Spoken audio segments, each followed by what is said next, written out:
Last January, the United Nations International Tribunal for the Law of the Sea ruled that Britain has no sovereignty over the Chagos Islands.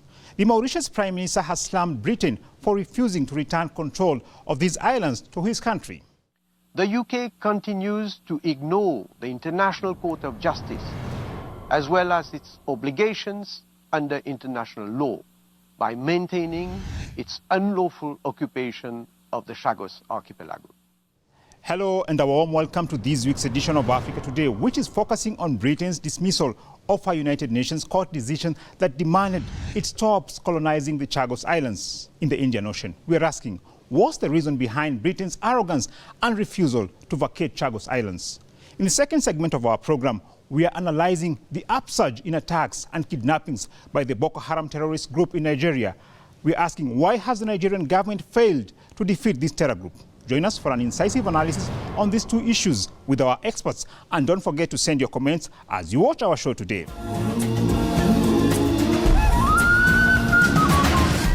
Why is Britain colonizing Chagos? In January this year, the United Nations International Tribunal for the Law of the Sea ruled that the United Kingdom has no sovereignty over the Chagos Islands.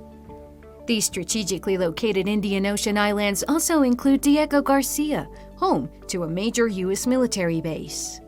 The UN body's judgment follows a ruling by the International Court of Justice in February 2019 that the UK must end its occupation of Chagos. Delivering his judgment, the then president of the International Court of Justice, Abdullahi Ahmed Yusuf, was categorical that the United Kingdom must vacate the Chagos archipelago.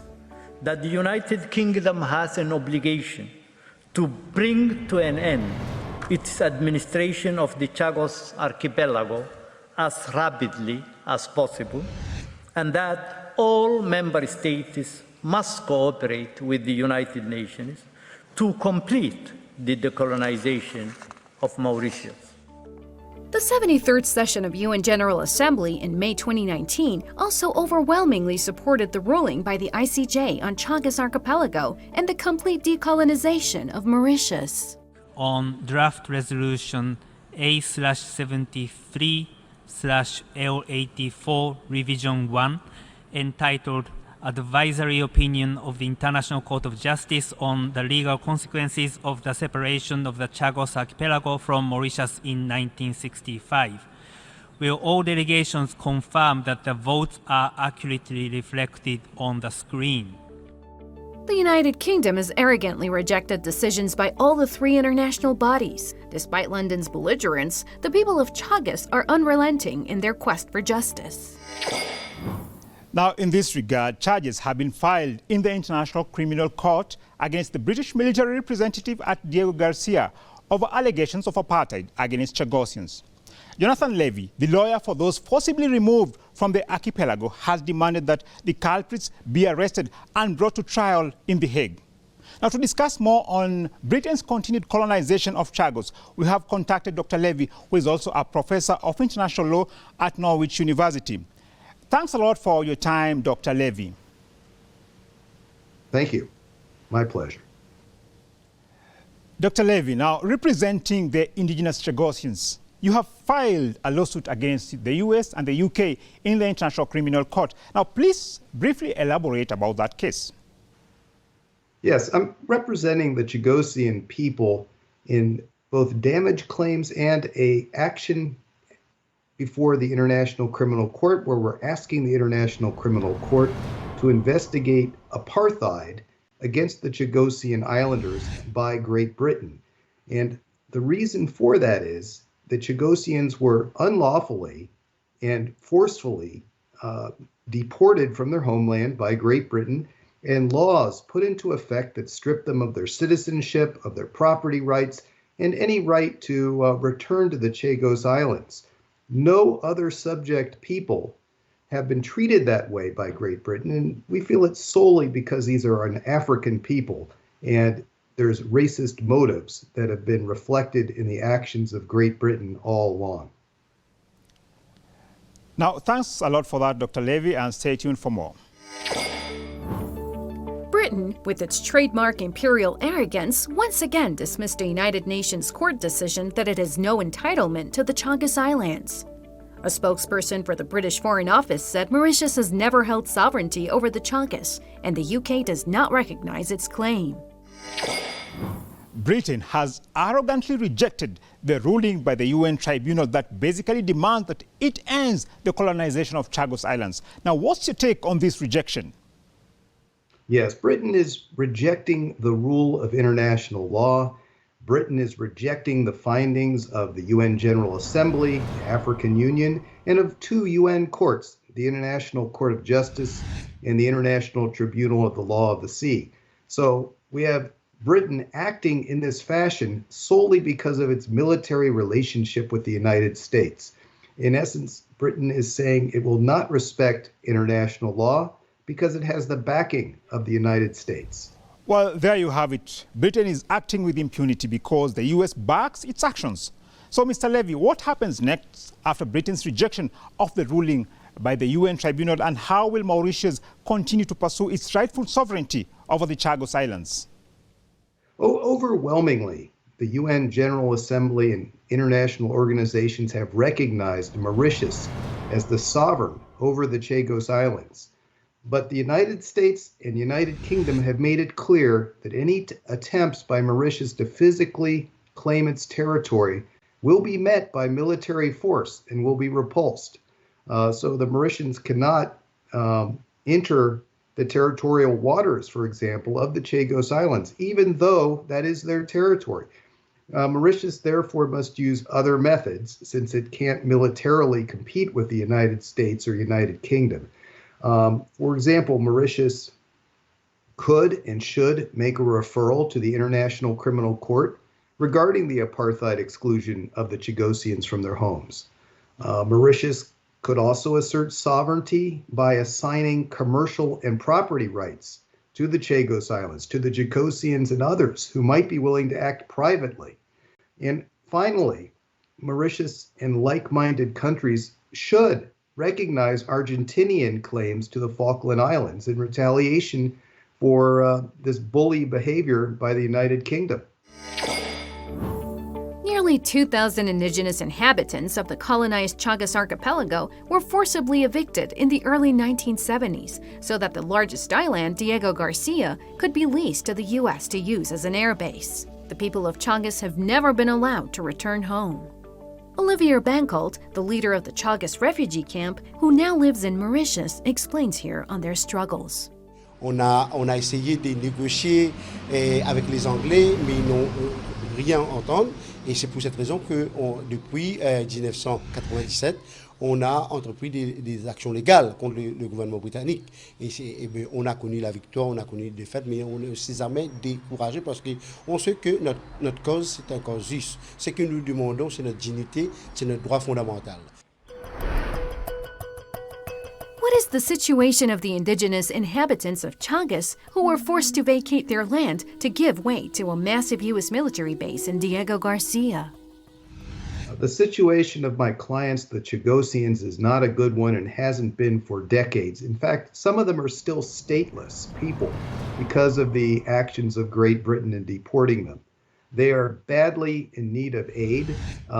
Great Britain has lied to the United Nations and claimed there was a $50 million support fund to help the Chagosians. That was a lie that was told by the UN ambassador of Great Britain. They were assured these payments would be made, yet, according to the Guardian newspaper in England, only £12,000 of a £40 million fund has ever been paid out, and that money wasn't even given directly to Chagosians. Older Chagosians are dying in despair that they'll ever see their homeland again, and many Chagosians are living in poverty, all the while England is putting a false face to the world that it's benevolent toward the Chagosians, yet the facts speak otherwise. The recent judgment by the UN Tribunal on Chagos Islands is not just a blow to Britain, but also to the United States and its military adventurism. U.S. warplanes flying from Diego Garcia base have been used to bomb civilians in countries such as Iraq and Afghanistan and threaten adversaries such as China and Iran. Dr. Levy, you earlier talked about the link between the occupation of Chagos by Britain and the presence of a U.S. military base in Diego Garcia. Now, do you think this secretive airbase is the main reason that Britain continues to illegally occupy the Chagos Island? Oh, absolutely. That is the main question. The U.S. base was the reason, the only reason for the deportation of the Chagosians. The U.S. military base on Diego Garcia is the reason for the apartheid laws to keep the Chagosians out of the entire Chagos archipelago. The U.S., not Great Britain, is the real master of the Chagos Islands. And for reasons that are not really clear, the U.S. wants all of the Chagos atolls clear of people. Even though there's only a single military base at Diego Garcia, they want a massive section of the Indian Ocean clear of all population. It is true that there's a massive base at Diego Garcia, which houses Naval, Air Force, and U.S. Space Force assets now, but still, they have tried to clear a actual immense section of the Indian Ocean from all scrutiny. The U.S. has made every effort to draw attention to alleged disregard for international law by its adversaries, while conveniently ignoring that law's application to the U.S. presence on Diego Garcia. Now, what's your take, Mr. Levy? It must be remembered that the United States is the main opponent of international law in the world. The United States does not recognize the International Criminal Court or the International Court of Justice. The United States has ignored rulings against it on Nicaragua, and former President Trump even put sanctions on the International Criminal Court and its prosecutors. The Biden administration has not removed those sanctions. If the U.S. ever wants to regain respect in international relations, it must honor its international obligations and follow international law. President Biden campaigned for president, claiming he was the greatest anti-apartheid fighter in the history of the United States Congress. Yet here we are with the U.S. supporting English racism in the Chagos Islands. Again and again, the hypocrisy continues. Now, from our conversation today, it's quite clear that a lot needs to be done to eject Britain from its last colony in Africa. Here at Africa Today, we shall keep you posted on the struggle for the liberation of Chagos. Stay tuned, and we'll be back soon with analysis on the upsurge of Boko Haram attacks in northern Nigeria.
Upsurge in Boko Haram attacks.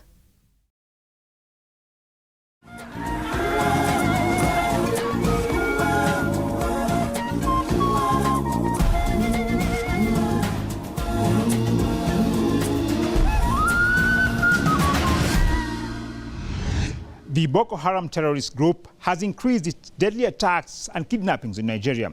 There is concern that this terrorist group is changing tactics and carrying out more kidnappings for ransom. In February, Boko Haram terrorists kidnapped more than 300 schoolgirls, marking the third mass abduction since December.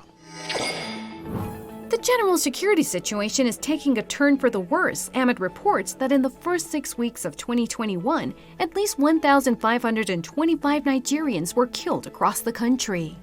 Women and children are bearing the brunt of insecurity in Nigeria. A woman here mourns the killing of her brother.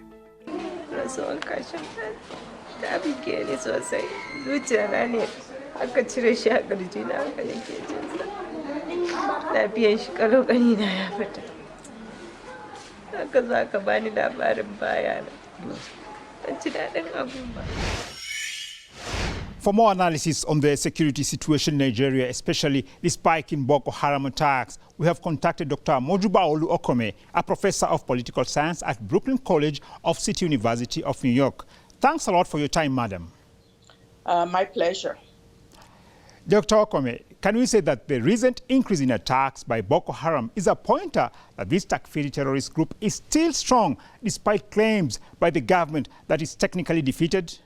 Yes, unfortunately, Boko Haram is still strong because it's able to swoop down at will, abduct people.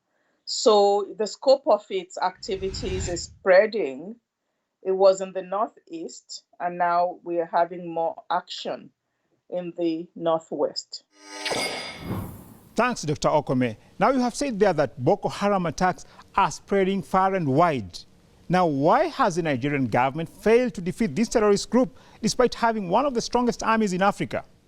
I think that Nigerian government has to really do serious assessment about its strategies and its what it's done so far to identify why it has been impossible to end this reign of terror by Boko Haram, despite the fact that actually our president had said that technically Boko Haram was defeated. But technicalities are not what we need. We need for Nigerian school children to be safe and secure. We need Nigerian citizens to feel the security that comes from Boko Haram actually being defeated in reality. That hasn't happened, and it is unacceptable. Indeed, it's unacceptable that innocent Nigerians have suffered for over 10 years as Boko Haram continues to grow stronger. But who's funding or sustaining the activities of Boko Haram? Who are the foreign backers, if any, of Boko Haram terrorists? One thing that Boko Haram has said clearly is that it owes allegiance to ISIS, and so there are allegations that are thrown around about foreign backers of all sorts, about the porous nature of Nigeria's borders, about the arms and ammunition, very dangerous ones, that have flooded the market after Gaddafi's fall, being cheaply available to groups like Boko Haram, whoever the backers are. Dr. Okome there mentioned that the ISIS terrorist group is the international affiliate of the Boko Haram. Now, lest we forget, the extremist Wahhabi ideology that is propagated and promoted by Saudi Arabia is the reason for the existence of ISIS or Daesh terrorist group, and indeed other terrorist groups such as Al-Shabaab and Boko Haram that are spreading mayhem and killing innocent people in Africa. Now, how has the spread of Wahhabism contributed to the increase in power of Takfiri terrorist groups such as Boko Haram? Oh, tremendously. Because there are these values that are held by groups that espouse Wahhabism. They are very convinced that their version of Islam is the only legitimate one. They are wedded to a very draconian interpretation. They're very intolerant.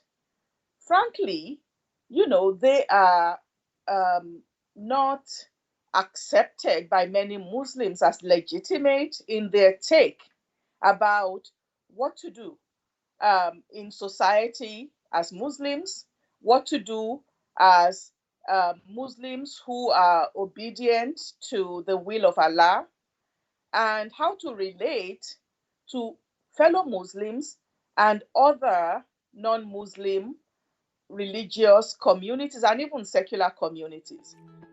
The Boko Haram insurgency has displaced over 2.5 million people in the Lake Chad Basin. Civilians in Nigeria, Cameroon, Chad, and Niger continue to be affected by grave violations of human rights, widespread sexual and gender-based violence, forced recruitment, and suicide bombings. A Nigerian living in a refugee camp does not see the situation improving soon. Now I'm in God's hands. If peace is restored one day and I'm told I can go back home, I'll go back to my village immediately. But time goes by and the situation isn't changing, so there's no way I can go home. How are the Boko Haram attacks impacting on the daily lives of Nigerians? Wahhabism has strengthened the capacity of groups like Boko Haram to cause devastation and, inflict a lot of brutal pain on people. So in Nigeria, over 2 million people are internally displaced as a result of Boko Haram's rampaging. First of all, at that time, it was over 2 million is when it was active only in the northeast. Now it has extended to the northwest, so the number of internally displaced people is going to rise.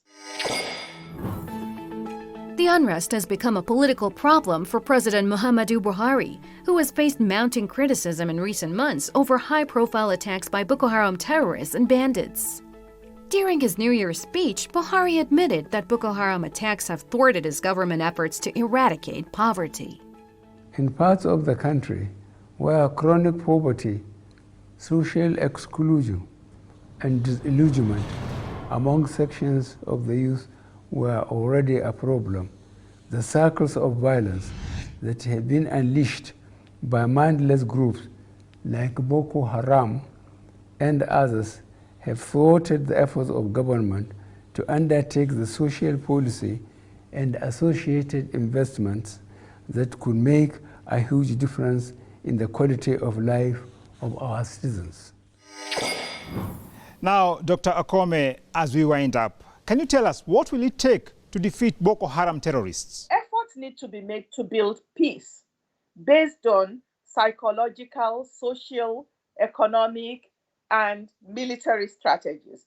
Only the military strategy won't work, especially because these are not people who are like an orthodox formal army, They're in communities among people who are afraid of them, who will not probably speak out against them because they are afraid of reprisals. So the normal military strategies are not sufficient to fight this. And, within Islam too, the Muslim leaders need to really do a lot of work to convince people who have bought into this ideology that there are ways of being obedient to Allah, of being a Muslim that totally is diametrically opposed to the Boko Haram perspective. Now, Dr. Okome there says that a military strategy is not enough to defeat Boko Haram, and that there are cultural, economic, and religious dimensions to the northern Nigeria conflict. Now, do you agree with her or not? Do let us know your opinion through our social media handle appearing on the screen.